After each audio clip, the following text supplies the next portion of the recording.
"Can I share this table?" She'd asked that question 3 times already. 3 different tables, 3 brutal rejections.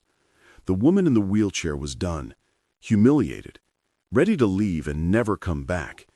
But she didn't know that a 7-year-old girl named Zendaya was watching everything. And Zendaya Miles wasn't the type to let mean people win. What happened next would change her father's life, heal a stranger's broken heart, and prove that sometimes the bravest thing you can do is refuse to stay silent. Before we continue, please tell us, where in the world are you tuning in from? We love seeing how far our stories travel. The smell of coffee and bacon grease hung thick in Rosie's cafe. Every booth was packed with Saturday crowds, families laughing over pancakes, couples lost in quiet conversation, the comfortable chaos of people who belonged somewhere. Jordan Miles sat across from his daughter at their usual table by the window, the autumn sunlight cutting sharp angles across the worn formica. He handed Zendaya the laminated menu, even though they both knew what would happen next. "Chocolate chip pancakes?" she asked, her wild blonde curls catching the light. "You always get chocolate chip pancakes, Z." "That's 'cause they're the best." Her grin was pure sunshine, and for just a heartbeat, Jordan felt something other than the hollow ache that had lived in his chest for 3 years. Then it passed, like it always did, and he was back to the careful performance of being okay. The bell above the door chimed. Jordan glanced up out of habit. A woman had entered, blonde hair, maybe early 30s, moving carefully in a wheelchair. She paused just inside the doorway, scanning the crowded restaurant with an expression that was equal parts hope and resignation. The cafe was completely full, not a single empty table. The woman scanned the room, her hands gripping the wheels of her chair a little too tightly. Then she took a breath and wheeled herself toward the nearest booth, a couple sitting with 2 empty chairs across from them. "Excuse me." Her voice was soft but steady. "I'm so sorry to bother you, but would you mind if I joined you? Everywhere seems to be full, and we're waiting for friends." The man didn't even look up from his phone. "No space, sorry." But he wasn't sorry. Jordan could hear it in his tone, the dismissiveness, the way he'd already decided she didn't matter. The woman nodded quickly, a practiced movement. "Of course, thank you anyway." She turned away, and Jordan saw her hands trembling on the wheels. Zendaya had stopped looking at her menu. She was staring at the woman, her small face creased with an expression Jordan couldn't quite read. The woman approached another table, a family with teenagers, an empty chair pushed against the wall. "Hi, I'm so sorry to interrupt," she tried again, and this time Jordan heard the slight waver in her voice. "That seat's taken," one of the teenagers said, without looking up from his phone. But the chair was clearly empty. No jacket, no purse, no sign anyone was coming back. The woman's shoulders curved inward, her spine bowing under invisible weight. "Daddy!" Zendaya's whisper was urgent. "Daddy, they're lying! Nobody's sitting there!" Jordan felt something hot and uncomfortable twist in his gut. He wanted to look away, to mind his own business, to not get involved, but he couldn't stop watching. The woman tried one more time, 3 elderly ladies having coffee, an empty chair between them. "Excuse me, I don't mean to interrupt your conversation." "Oh dear." One woman's voice dripped with syrupy pity that somehow felt crueler than outright rejection. "It would just be awkward, you understand. We're having a rather private discussion." The woman in the wheelchair nodded once, sharp, jerky. "I understand. I'm sorry for bothering you." Her voice cracked on the last word. She turned her wheelchair toward the door, and Jordan saw tears on her cheeks. She was trying to wipe them away quickly, ashamed, like crying in public was another failure to add to the list. "No." The word burst out of Zendaya like a gunshot. She was half standing now, her hands pressed flat on the table, her face flushed with anger Jordan had never seen in his gentle daughter. "No, no, no! Daddy, she's leaving!" Zendaya's voice rang across the diner, cutting through the ambient noise. Several people turned to stare. They were mean to her. Those people were so mean, and now she's leaving, and that's not fair. That's not right. Before Jordan could process what was happening, before he could reach for her, his 7-year-old daughter had jumped out of her chair and was running across the cafe. "Wait! Please wait!" The woman stopped, her hand on the wheel of her chair. She turned slowly, and Jordan saw tears on her cheeks, saw her trying to wipe them away quickly as Zendaya reached her. His daughter was standing directly in front of the wheelchair now, looking up at the woman with fierce blue eyes that reminded Jordan so much of... He pushed the thought away and stood, moving toward them. "Please don't leave," Zendaya said, and her voice carried across the now silent cafe. Every conversation had stopped. Every eye was watching.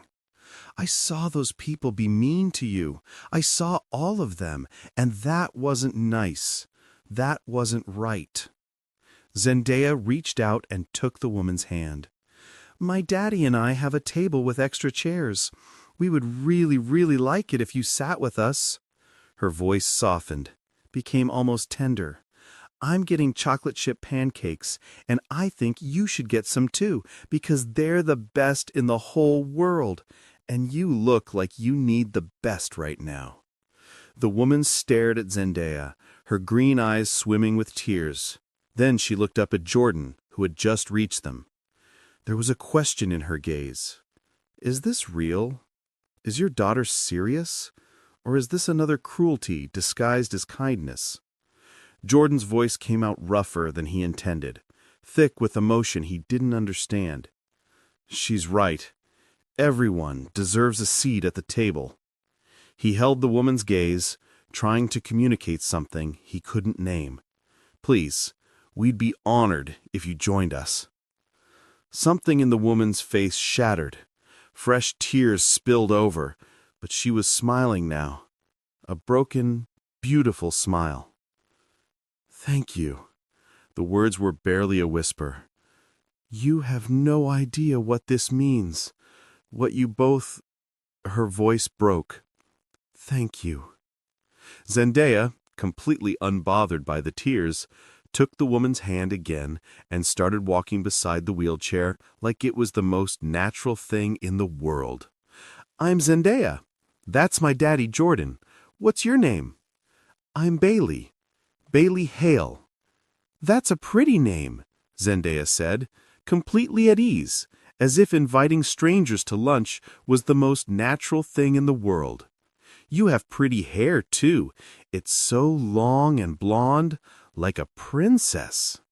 Bailey laughed, a real laugh this time. "Thank you, Zendaya. That might be the nicest thing anyone said to me in a very long time." Jordan followed them back to the table, acutely aware of the eyes tracking their movement across the cafe. Some people were looking away now, shamefaced.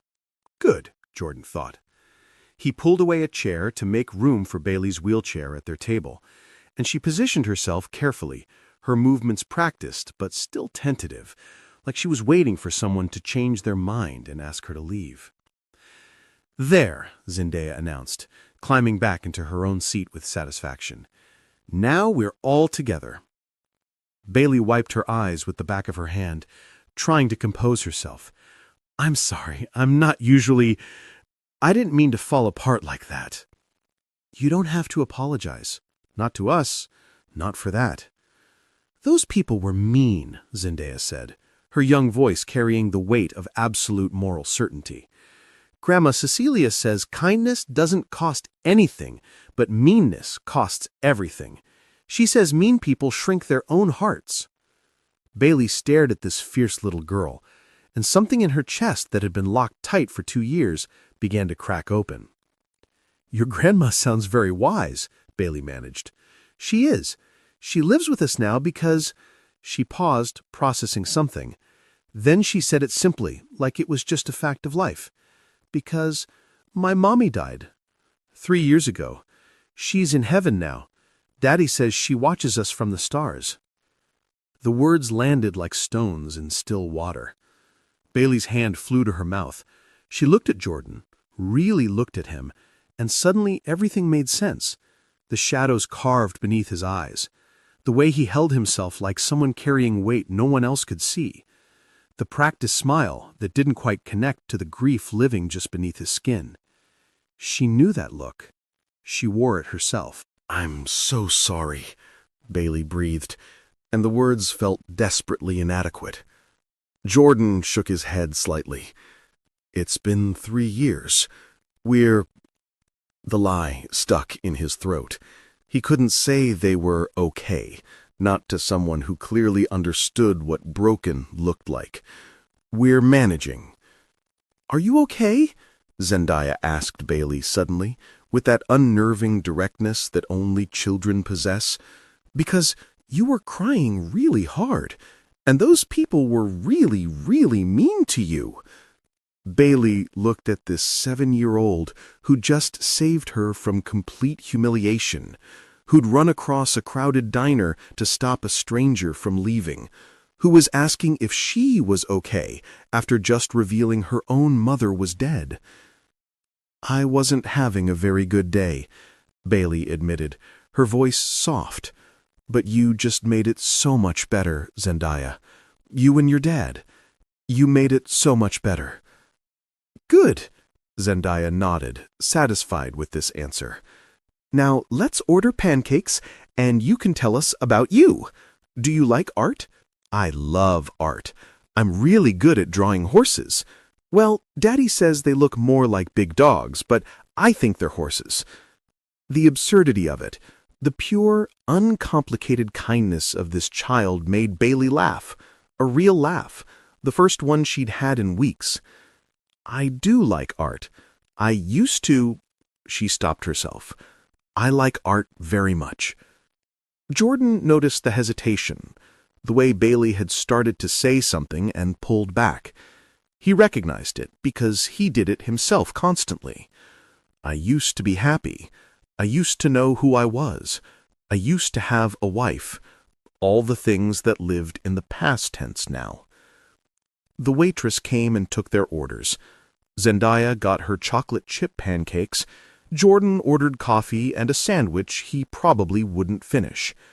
Bailey hesitated over the menu before Zendaya leaned across the table conspiratorially.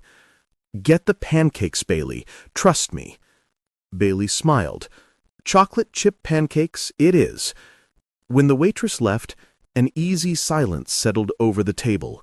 Not uncomfortable, just 3 people catching their breath.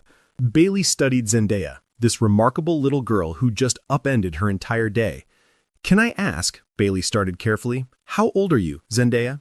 7 3/4, almost 8. Zendaya held up her fingers as if to demonstrate. "How old are you?" "Z," Jordan said gently, but Bailey laughed. "It's okay. I'm 32, though some days I feel about 100. My daddy's 36, and Grandma Cecilia is 68, but she says age is just a number, and what matters is your spirit." "Grandma Cecilia sounds like someone I'd like to meet," Bailey said. "She'd like you too. She says I'm a good judge of character, and I think you're nice." Zendaya tilted her head, studying Bailey with those unnervingly perceptive eyes. Jordan watched this exchange, something warm and unfamiliar stirring in his chest. Zendaya hadn't taken to someone this quickly since Megan. "Why were those people so mean to you?" Zendaya asked suddenly. "Was it because of your wheelchair?" "Z," Jordan started, but Bailey shook her head gently. "It's okay. I don't mind." She took a breath. "Yes, sweetheart. I think that's exactly why. Some people see the wheelchair and they don't know what to do with it, so they make excuses. They decide I'm too difficult, or too uncomfortable, or just too different." "That's the dumbest thing I've ever heard," Zendaya declared. "You're just sitting. Everyone sits. You just have a cooler chair than most people."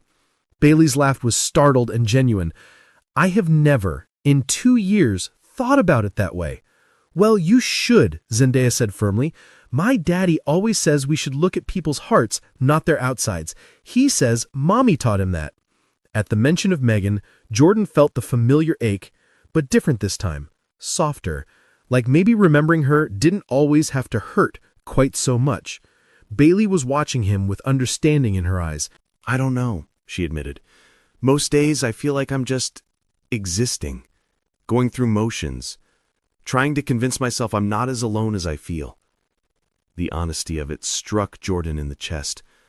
I understand that, he said quietly. More than you might think. Their eyes met, and something passed between them. Recognition. Two people who'd been hollowed out by loss, finding unexpected kinship in a random Saturday lunch. Do you have family here? In Nashville? Bailey shook her head. No, my parents passed away when I was in college. Car accident. I have a sister in Seattle, but we're not... She paused. We're not close. Haven't been for years. I'm sorry. It's okay. You learn to adapt, to be alone. Bailey's voice was matter-of-fact, but Jordan heard the loneliness underneath. What about you? Is it just you and Zendaya and Grandma Cecilia? That's it. My mom moved in about 6 months after Megan died. Said I needed help whether I wanted to admit it or not. Jordan smiled slightly. She was right. I don't know what we would have done without her. You're lucky to have her. I know. Though she's constantly on my case about living again instead of just surviving. Like there's a switch I can flip to make everything okay. My therapist says the same thing, Bailey said softly. Like it's just a choice. Just decide to be happy. Just move forward. And it's not that simple. No, Bailey agreed. It really isn't. They fell silent again. But it wasn't awkward. It was the silence of two people who understood that some things couldn't be fixed with words. Did you used to do something? Like a job? Bailey smiled at her. I was an artist. A painter. Really? Zendaya's eyes went wide. That's so cool. What did you paint? All kinds of things. Abstract pieces mostly. Colors and shapes and feelings. Bailey's voice softened. I had my first exhibition scheduled when... She gestured vaguely at her wheelchair. When everything changed. What happened? Zendaya asked with innocent directness. Jordan started to intervene. Z, that's personal. But Bailey shook her head. It's okay. She took a breath. There was a car accident 2 years ago. A drunk driver. He crossed the center line and... She paused, and Jordan saw her hands tighten around her fork. I survived. But not without consequences. The words were carefully chosen. Clinical, like she'd practiced this story in a mirror until it stopped hurting quite so much to tell it. I'm really sorry that happened to you, Zendaya said with devastating sincerity. That wasn't fair. No, it wasn't, Bailey agreed, quietly. Do you still paint? Jordan asked. Bailey's expression shifted, something painful flickering across her face before she locked it down. No, I haven't touched a brush in 2 years. Why not? Because the person who painted those canvases doesn't exist anymore. Bailey's voice was flat, final. That version of me died in the accident too, and I don't know how to be the person who's left. The rawness of it silenced the table. Jordan wanted to say something, wanted to tell her he understood, that he'd felt the exact same way after Megan died, that some days he still didn't recognize the man in the mirror. But before he could find the words, Zendaya spoke. I think you're wrong, she said simply. I think you're still you. You're just hurt. But hurt people can get better. That's what Daddy tells me when I have bad dreams about Mommy. He says we're hurt, but we're not broken. There's a difference. Bailey stared at this 7-year-old child, tears sliding down her cheeks. That's a very wise thing to say, Zendaya. I have a wise family, Zendaya said matter-of-factly. Then she brightened. Hey, you should come back next Saturday. We always come here. It's our tradition. Right, Daddy? Bailey looked at Jordan, uncertainty and hope warring in her expression. She's right, Jordan said, and he was surprised by how much he meant it. Every Saturday. Same time. If you'd like to join us, we'd really like that. I wouldn't want to intrude on your father-daughter time. You're not intruding, Jordan said firmly. You're welcome here, Bailey. I mean that. Bailey was quiet for a long moment, studying them both. This kind man and his remarkable daughter, who'd stopped her from leaving when everyone else had turned her away. Okay, she finally said. a real smile breaking across her face. "Yes, I'd love that." Zendaya clapped her hands together. "Perfect! It's a deal!" They finished their meal with easier conversation. Bailey told them about her apartment in East Nashville, about the stray cat that had adopted her balcony, about her physical therapy sessions that were slow but progressing. Jordan talked about his work as a structural engineer, about the bridge project he was designing downtown. Zendaya showed Bailey the smooth stones she'd collected in her pockets. For good luck, she explained seriously. They didn't talk about the deeper wounds. They didn't mention Derek or Megan's last moments or the ways grief had rearranged their lives. Because some stories take time to tell. Some wounds need trust before they can be exposed to air. But something had begun here. Something fragile and important. When the check came, Jordan insisted on paying. "Consider it a welcome to our Saturday tradition," he said when Bailey tried to protest. "The next week is on me," Bailey countered. "Deal." Outside in the parking lot, Jordan walked Bailey to her car. The October sun was warm, the sky impossibly blue. Zendaya had run ahead to look at a dog tied up near the entrance. "Thank you," Bailey said, pausing before opening her car door. "For today. For not—" her voice caught. "For not turning me away. Thank you for staying, when you could have left." Their eyes held for a moment that stretched just a bead too long. Then Bailey smiled. Genuinely smiled. And something in Jordan's chest shifted. "See you next Saturday?" she asked. "Next Saturday," he confirmed. Jordan stood in the parking lot, watching Bailey navigate her wheelchair lift with practiced efficiency, watching her drive away. Zendaya came running back and slipped her small hand into his. "I really like her, Daddy." "Yeah, Z," Jordan said softly, his eyes still tracking Bailey's car as it disappeared around the corner. "Me, too." And for the first time in 3 years, the weight in his chest felt just a little bit lighter. The following Saturday, Jordan and Zendaya arrived at Rosie's at 12:30, their usual time. Bailey was already there, sitting at a different table, her hands folded in her lap, looking uncertain. "Bailey!" Zendaya ran over immediately. "Why are you sitting over here? That's our table." She pointed to the one by the window. "I didn't want to assume," she started, but Zendaya was already wheeling her chair toward their spot. "It's not assuming if we told you," Zendaya said with 7-year-old logic.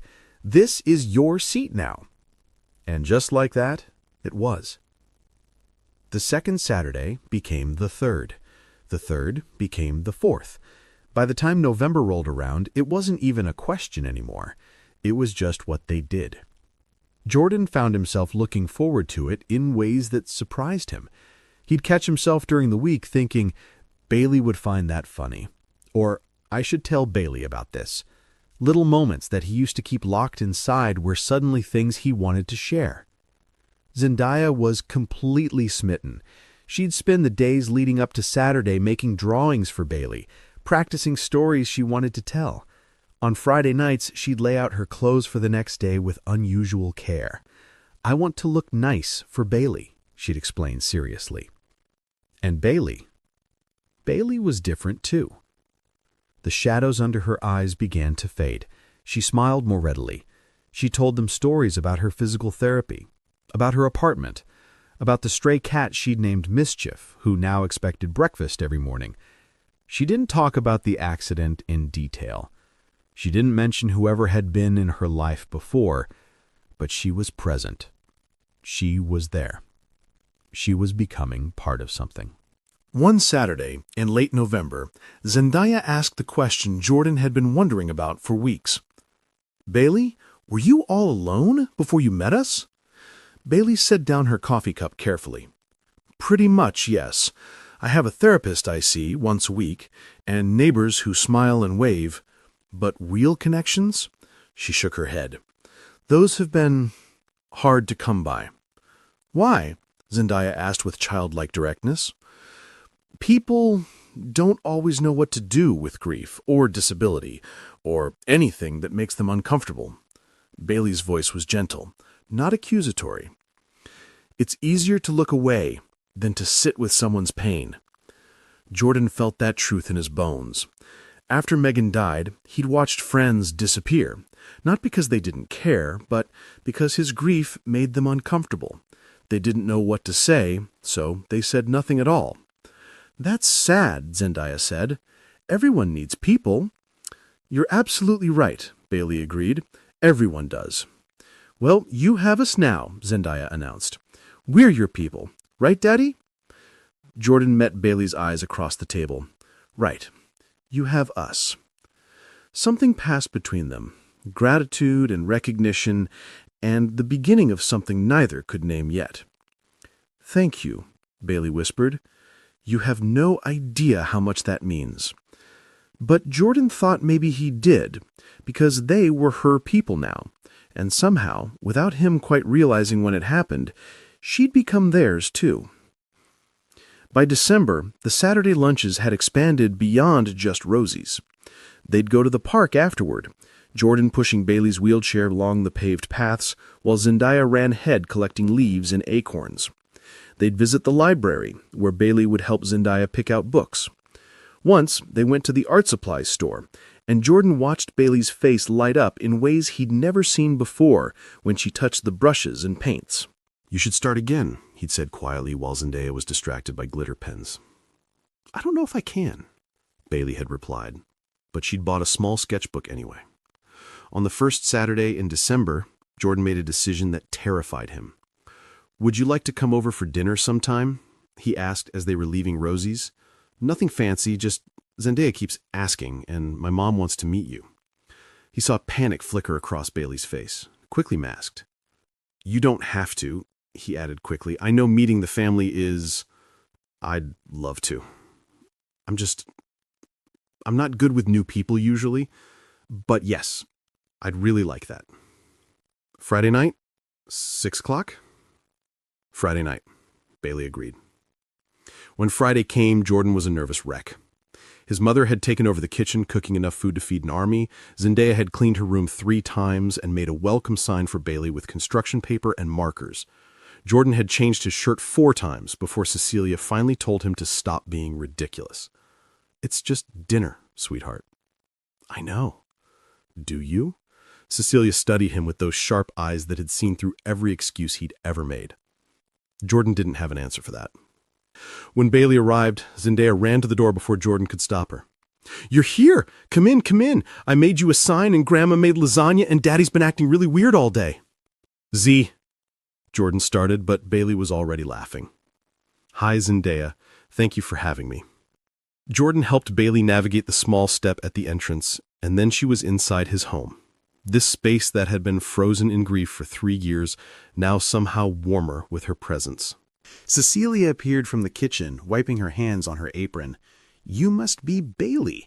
I'm Cecilia. It's wonderful to finally meet you. Zendaya talks about you constantly." "It's lovely to meet you too," Bailey said, and Jordan could hear the nervousness in her voice. Dinner was chaotic and perfect in equal measure. Zendaya insisted on sitting next to Bailey and spent the entire meal showing her drawings, telling her stories, asking approximately 600 questions. Cecilia was warm and welcoming without being overwhelming, and Jordan couldn't stop watching Bailey fit into his home like she'd always belonged there. She laughed at Cecilia's stories about Jordan as a boy, she admired Zendaya's rock collection with genuine interest, she asked thoughtful questions and gave honest answers, and somehow made the whole house feel lighter. After dinner, Zendaya dragged Bailey off to see her room, leaving Jordan and his mother alone in the kitchen. "She's lovely," Cecilia said quietly, loading the dishwasher. "She is. And you care about her."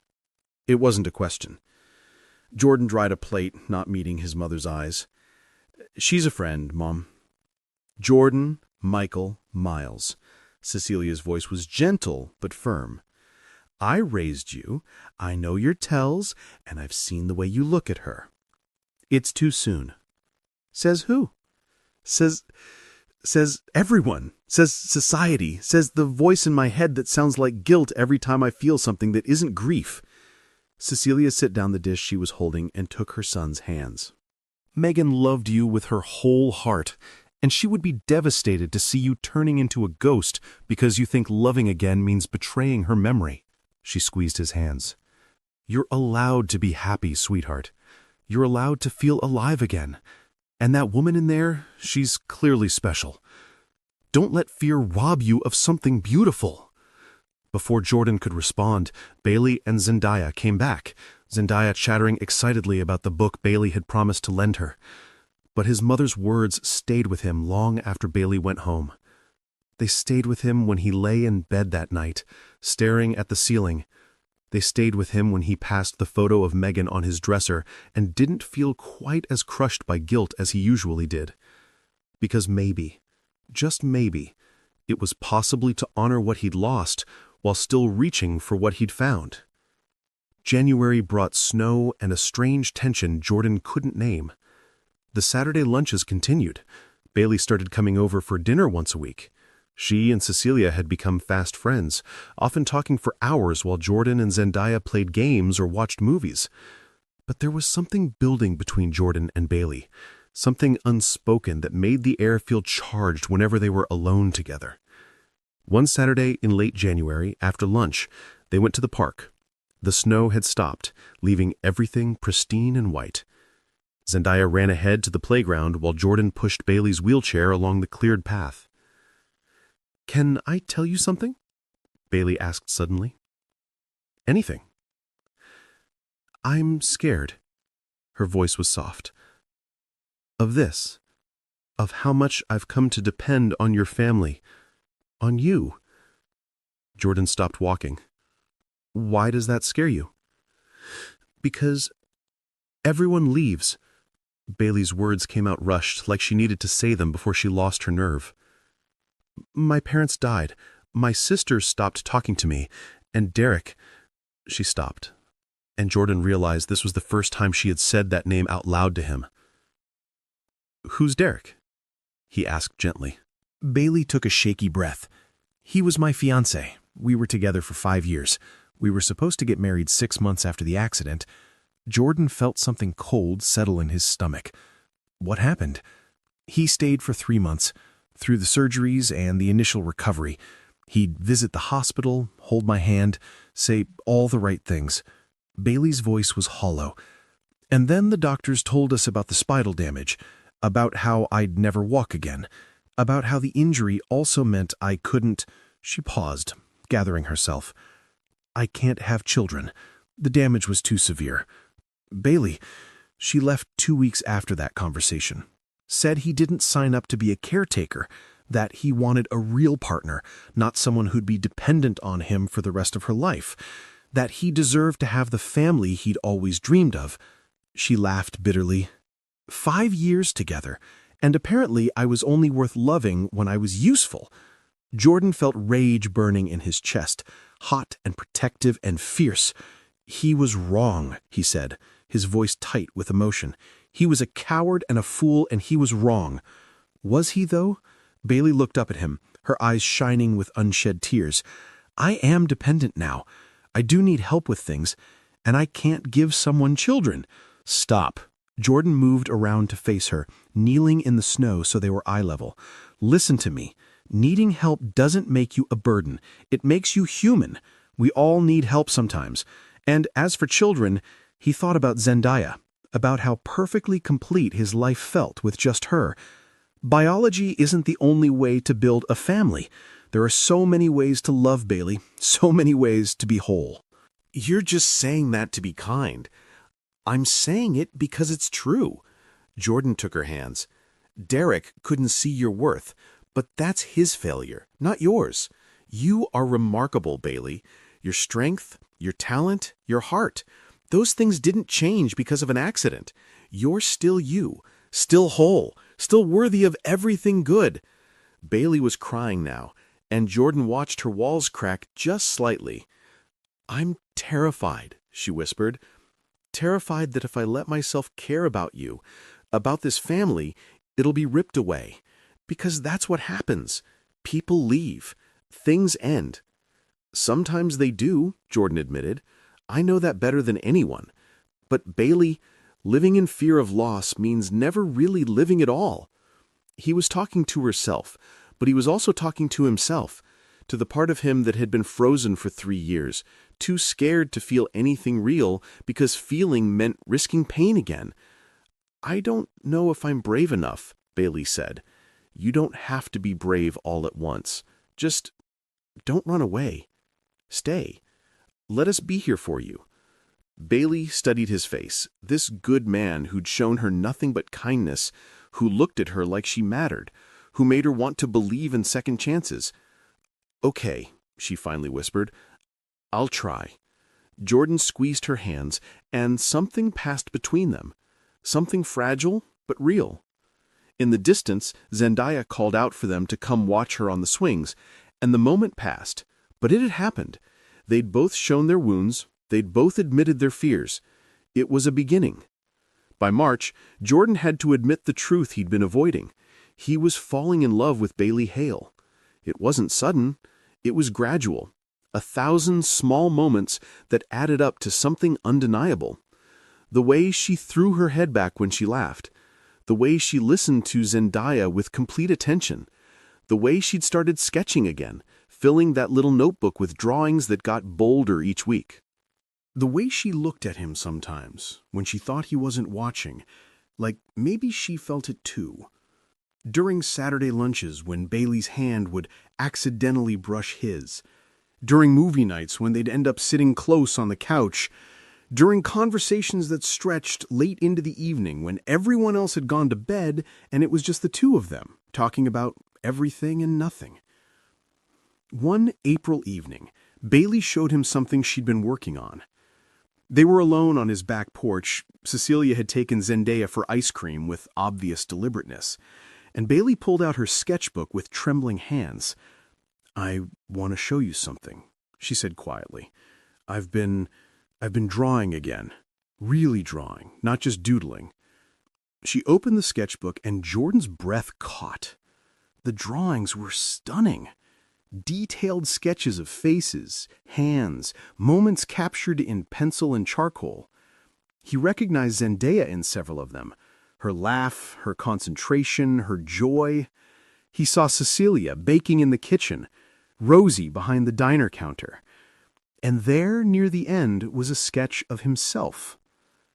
He was looking off to the side, a half smile on his face, and the detail was extraordinary.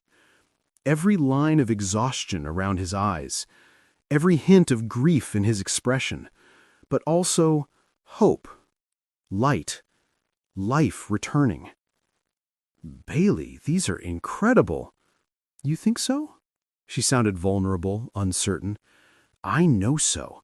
You have to start painting again, really painting. These are too beautiful to stay trapped in a sketchbook. Bailey bit her lip. I've been thinking about it, about setting up a small studio in my apartment, maybe trying again. You should. Jordan turned to her. Promise me you will. Their faces were close now, closer than they'd ever been. Jordan could see the flecks of gold in Bailey's green eyes, could see the way her breath hitched, could feel the pull between them like gravity. He wanted to kiss her. Wanted it so badly it physically hurt. But the ghost of Megan was right there, and the weight of guilt came crashing down. He pulled back. I should check on dessert, he said awkwardly, standing too quickly. Disappointment flickered across Bailey's face before she masked it with a smile. Of course. But they both knew what had almost happened, and they both knew why it hadn't. Later that night, after Bailey had gone home, Jordan stood in his bedroom looking at the photo of Megan on his dresser. I don't know what to do, he whispered to the image. I love her, Meg. I'm falling in love with her, and I don't know if that makes me a terrible person, or if it's okay, or... He stopped, his voice breaking. The photo didn't answer. Of course it didn't. But in the silence, Jordan thought, maybe, just maybe, Megan would want him to be happy. Maybe loving again wasn't betrayal. Maybe it was just life. moving forward while still honoring the past. He just didn't know if he was brave enough to do it. June brought heat and humidity, and a breaking point. Jordan and Bailey had been dancing around their feelings for months now. Stolen glances, hands that touched just a little too long, conversations that stretched into the early morning hours. Cecilia had taken to accidentally leaving them alone at every opportunity, falling asleep during movies, remembering urgent errands, taking Zendaya on suspiciously timed outings. "Your mother is not subtle," Bailey said one evening, after Cecilia had suddenly remembered she needed to take Zendaya to buy new shoes at 8 p.m. "No, she really isn't," Jordan agreed, sitting beside her on the couch. They sat in comfortable silence for a moment, the TV playing quietly in the background, neither of them really watching it. "Can I ask you something?" Bailey finally said. "Anything. Why do you pull away?" Her voice was soft, not accusatory. "Every time we get close, every time there's a moment between us, you pull back. And I need to know if it's because you don't feel the same way I do, or if it's something else." Jordan felt his heart hammering. "What way do you feel? Don't do that. Don't deflect." Bailey turned to face him fully. "I've spent 2 years convinced I wasn't worthy of being loved, that Derek was right, that I'm just a burden someone would have to carry. But being with you, with your family, you've made me feel like maybe I was wrong, like maybe I am still worth something." "You are," Jordan said fiercely. "You absolutely are." "Then why won't you let me in? Really in?" Bailey's eyes were shining. "I see the way you look at me sometimes. I feel it. This thing between us. But then you shut down. And I don't know if I'm imagining it or if you're just... I'm in love with you." The words burst out of Jordan like they'd been caged too long. Bailey froze. "I'm in love with you," Jordan repeated, quieter now, but no less certain. "I have been for months. Maybe longer. I don't even know when it started, if it was that first day in the diner, or when you showed me your drawings, or one of the 1,000 moments in between. But I'm in love with you, Bailey, and it terrifies me." "Why?" Her voice was barely a whisper. "Because I made vows to Megan. Because I promised to love her forever. Because every time I feel happy with you, there's this voice in my head saying I'm betraying her memory, that I don't deserve this, that moving on means forgetting, and I can't." His voice cracked. "I can't forget her, Bailey. She was everything to me." "I would never ask you to forget her," Bailey said, tears streaming down her face now. "Never. She was Zendaya's mother. She was your first love. She deserves to be remembered." "But Jordan," she reached for his hands, "love isn't a zero-sum game. Loving me doesn't diminish what you had with her." "I know that in my head. But my heart, your heart is big enough for both, for the love you had and the love you could have, for past and future. You don't have to choose." Jordan stared at her, this extraordinary woman who'd stumbled into his life and somehow made him want to feel again. "I'm scared," he admitted. "Scared of losing someone again. Scared of failing. Scared of..." Bailey pulled him close, wrapping his arms around him. "I'm scared too," she whispered against his shoulder. "I'm terrified, but I'm more scared of not trying, of letting fear keep me from something real." They held each other like that for a long moment, both of them shaking slightly, both of them on the edge of something huge and terrifying and beautiful. When they finally pulled apart, Jordan cupped Bailey's face in his hands. "I love you," he said again, and this time it felt like freedom instead of confession.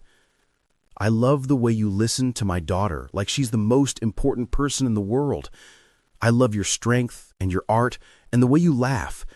I love that you're honest about your pain instead of hiding it. I love you, Bailey Hale." Bailey was sobbing now, but she was smiling too. "I love you too," she managed. "I've been so afraid to say it, so afraid I wasn't enough because of the wheelchair, because I can't have children, because Derek made me believe I was broken." "You're not broken," Jordan said fiercely. You're remarkable, and you're more than enough. Zendaya is enough for me. This, you and me, and the life we could build, that would be everything." And then he kissed her. It was gentle and desperate, and tasted like tears and hope. It was 3 years of grief meeting 2 years of pain, and somehow creating something beautiful from the wreckage. When they broke apart, they were both crying and laughing at the same time. "So what now?" Bailey asked. "Now we try," Jordan said simply. "We take it slow. We figure it out together. We let ourselves be scared, but do it anyway." "Okay," Bailey whispered. "Okay." They kissed again, softer this time, and Jordan felt something in his chest that had been locked tight for 3 years finally open. He was in love. He was terrified. He was happy. He was alive. The months that followed were the happiest Jordan could remember since before Megan died. He and Bailey took things carefully, building their relationship on the foundation of friendship they'd already created. They went on actual dates, dinners and movies and long drives through the Tennessee countryside. They talked about everything: their fears, their dreams, their scars. Bailey started painting again. Jordan had helped her convert a corner of her apartment into a small studio, and she'd thrown herself into it with an intensity that was beautiful to watch. The canvases were different now, darker in places, but somehow more hopeful. Abstract pieces that showed the journey from pain to healing. "You should do an exhibition," Jordan told her one evening, studying a piece she'd just finished. It was stunning. Deep blues giving way to gold and amber, like dawn breaking through storm clouds. "That dream died a long time ago," Bailey said, but there was less conviction in her voice than before. "Dreams don't die. They just wait for us to be brave enough to try again." Jordan turned to her. "You're ready, Bailey. Your work is incredible. People need to see it." Bailey bit her lip, considering. "Would you come to the opening?" "I'd be honored." "Then maybe I'll contact some galleries, see if anyone's interested." Zendaya was thriving. She'd started calling Bailey her almost mom and made elaborate plans for their future together. "When you and Daddy get married, can I help plan the wedding? And can we get a dog? Bailey likes dogs, right?" Jordan and Bailey would exchange glances over her head, both amused and touched by her certainty. Cecilia was delighted. She'd taken to inviting Bailey over constantly, teaching her family recipes, sharing stories about Jordan's childhood, treating her like the daughter she'd never had. "You're good for him," Cecilia told Bailey one evening while they were cooking together. "I haven't seen my son this alive in years." "He's good for me too," Bailey admitted. "I'd forgotten what it felt like to be truly happy, to feel like I belonged somewhere." "You do belong here," Cecilia said firmly. "You're family now, Bailey. Whether there's a ring on your finger or not, you're family." By November, almost exactly 2 years since that first Saturday at Rosie's, Jordan knew what he wanted to do. He drove to the jewelry store on his lunch break, his palms sweating, his heart racing. He looked at dozens of rings before finding the right one. Simple but beautiful, elegant without being ostentatious. A ring worthy of the extraordinary woman he was going to give it to. He told his mother and Zendaya that evening, "I want to propose to Bailey on Christmas Eve at Rosie's." Zendaya screamed so loud the neighbors probably heard. She jumped up and down, already planning every detail. "Can I help? Please, please, please. I want to make decorations and invite everyone. And yes, you can help, okay? But it needs to be a surprise, okay? You can't tell Bailey." "I won't tell, I promise." Zendaya was practically vibrating with excitement. Cecilia just smiled and hugged her son tight. "She'll say yes. And Megan would be so happy for you both." Jordan let himself believe it was true. Christmas Eve arrived wrapped in fresh snow and anticipation. Jordan had told Bailey they were going to Rosie's for their traditional holiday dinner, just the four of them, nothing special. She'd believed him completely. What Bailey didn't know was that Rosie's was filled with people. Neighbors, co-workers, friends, Bailey's physical therapist, even the gallery owner hosting her spring exhibition. Everyone who'd become part of their story. When Bailey entered the cafe, her eyes went wide. What is all this? "You'll see," Zendaya said mysteriously. They made their way to their table by the window, and Jordan's heart hammered against his ribs. All his practiced words fled when he looked at Bailey, snowflakes melting in her hair, confused but happy. He stood, and the cafe fell silent. "Bailey Hale, 2 years ago you walked into this diner looking for a place to sit. My daughter wouldn't let you leave. You came into our lives when we were broken, when I was just surviving, when we both needed proof that people could heal." He pulled out the small velvet box. Bailey's hands flew to her mouth. "You made me believe I could live again. Love again." He opened the box, the ring catching the Christmas lights. "You've brought color back into a world that had gone gray." Jordan knelt beside her wheelchair. "Will you marry me, Bailey? Will you let me spend the rest of my life showing you just how extraordinary you are?" Bailey was sobbing, nodding before she could speak. "Yes," she finally managed. "Yes, yes, yes." Jordan slipped the ring on with shaking hands and kissed her while the diner erupted in applause. Zendaya was jumping up and down screaming, "She said yes! I knew she would!" And at their table by the window, their table where it had all begun, Jordan and Bailey held each other, two broken pieces that had somehow become whole. "I love you," Jordan whispered against her hair. "I love you too," Bailey whispered back. "Thank you for asking me to share your table." Jordan laughed through his tears. "Best decision I ever made." The wedding was perfect, small and intimate. Held at Rosie's on a sunny April afternoon, exactly 4 months after Jordan's Christmas Eve proposal. Bailey wore a simple white dress, a crown of wildflowers in her hair. Zendaya was her maid of honor, taking the role with utmost seriousness, and when Jordan kissed his bride, every person in that room believed in second chances. Bailey moved into the house officially the week after. Her studio equipment filled the spare room. Her wheelchair became as permanent a fixture as the furniture. Her laughter filled rooms that had been silent for too long. She was home. The first year of marriage was everything they'd hoped for and more. They built routines, Saturday lunches at Rosie's that now included Cecilia, Sunday morning pancakes where everyone took turns being chef, movie nights where they'd fall asleep tangled together on the couch. Zendaya thrived with her new family structure, calling Bailey Mom naturally now, without the almost qualifier. They traveled too, a honeymoon to the Smoky Mountains, weekend trips to Memphis and Chattanooga, day drives through Tennessee countryside. Bailey painted landscapes while Jordan and Zendaya explored hiking trails, and in the evenings they'd all gather to watch sunsets that seemed painted just for them.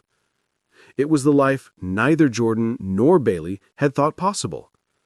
And then, in May, just over a year after their wedding, everything changed again. Bailey had been feeling off for weeks.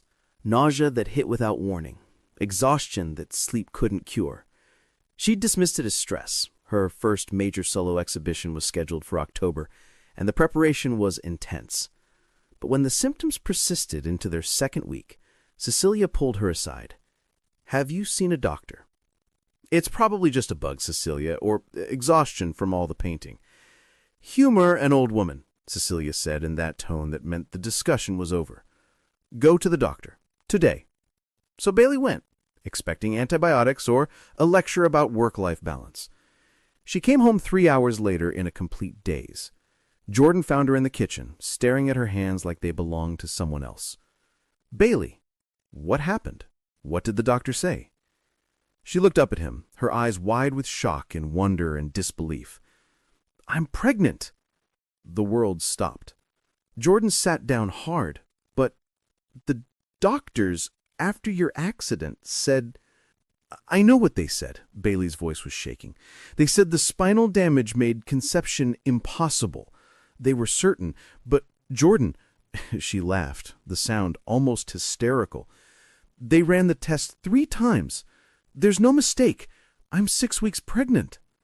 6 weeks, Jordan repeated, his mind struggling to process. "But that means—" Bailey's eyes filled with tears. "Jordan, this shouldn't be possible. Every doctor told me it couldn't happen, but it did."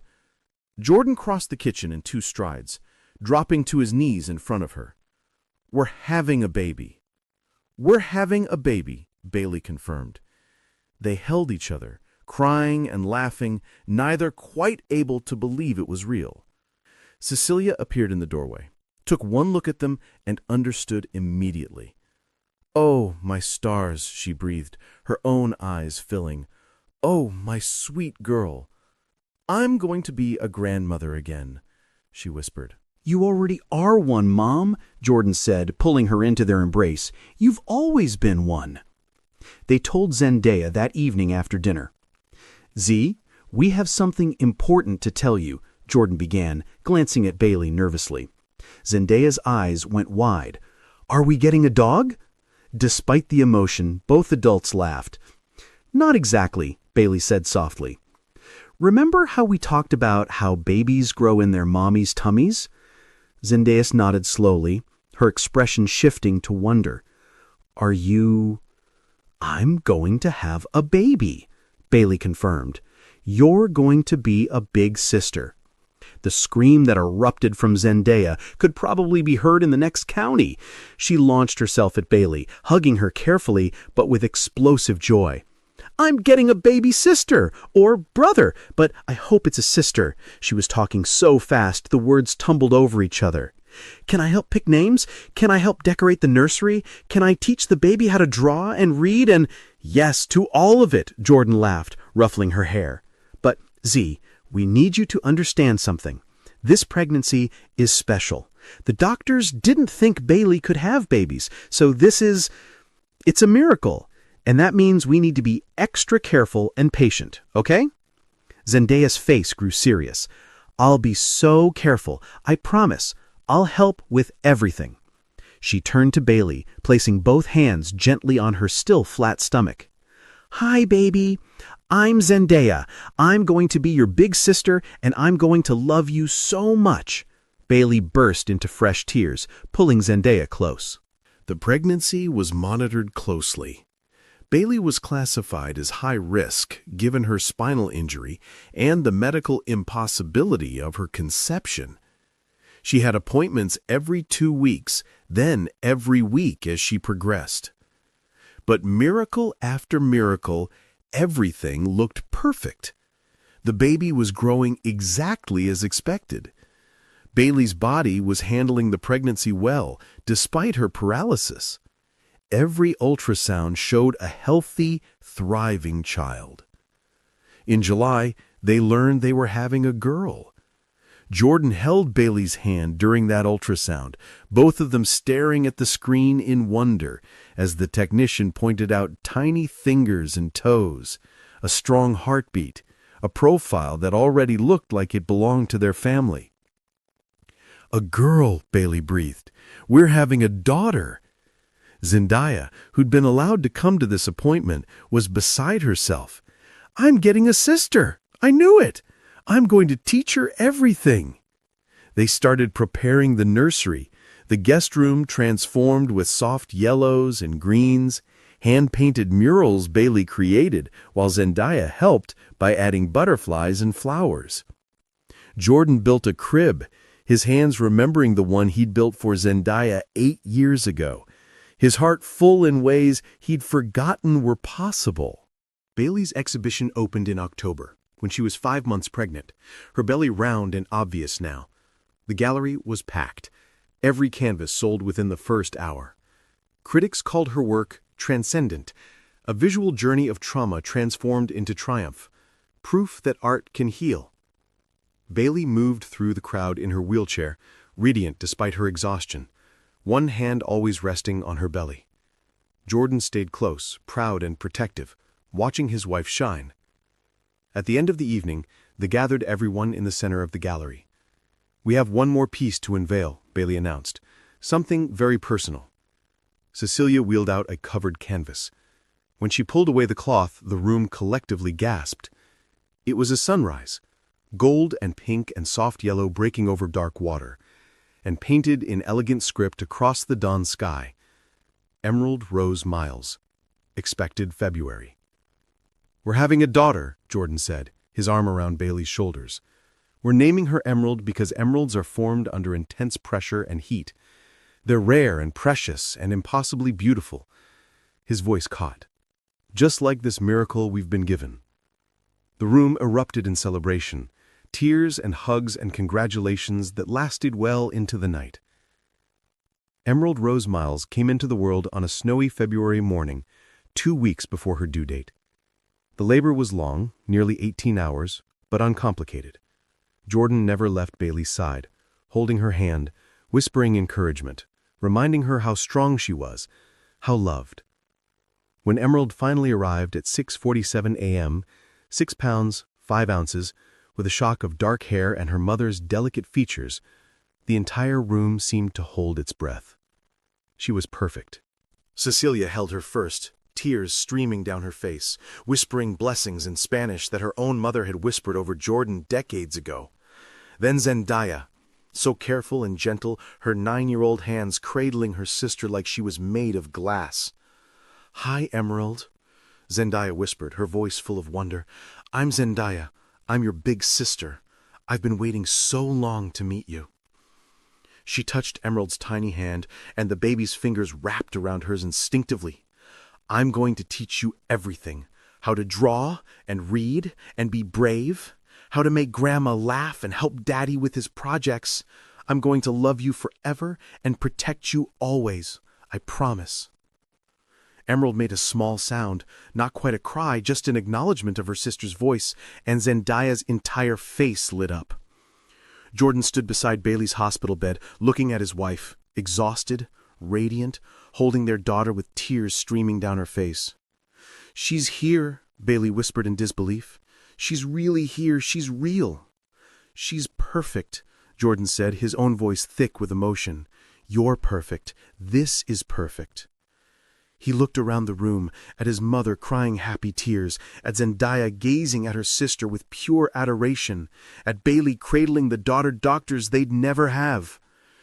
He thought about that Saturday afternoon nearly 3 years ago, about the woman who'd been rejected 3 times, about his daughter's fierce heart refusing to let cruelty win, about all the broken pieces that had somehow impossibly fit together into something whole. He thought about Megan, and he felt not guilt, not anymore, but gratitude, deep, abiding gratitude for the love they'd shared, for the daughter she'd given him, for teaching him that hearts are big enough to hold both grief and joy. And he knew, somehow he knew with absolute certainty, that she was smiling down at them from somewhere beyond the stars, proud of the father he'd become, happy for the love he'd found, blessing this impossible family they'd created. "Thank you," he whispered to Bailey, kissing her forehead, "for saying yes, for staying, for giving us this miracle." Bailey looked up at him, at Zendaya, at Cecilia, at tiny Emeralds sleeping peacefully in her arms, this family that had found each other in the most unexpected way. "Best decision I ever made," she whispered back. And in that hospital room, surrounded by love and miracles and second chances that shouldn't have been possible, they understood what it truly meant to live again. Not just survive, not just exist, but really, fully, beautifully live. If this story touched your heart the way it touched mine, please don't let it end here. Let it remind you, kindness still matters, compassion still changes lives, and hope is never wasted. Subscribe and be part of our Soul Lift Stories family, where every story lifts the spirit and reminds us that light always finds its way back. And if this moment moved you, share it, because sometimes sharing hope is the kindest thing we can do.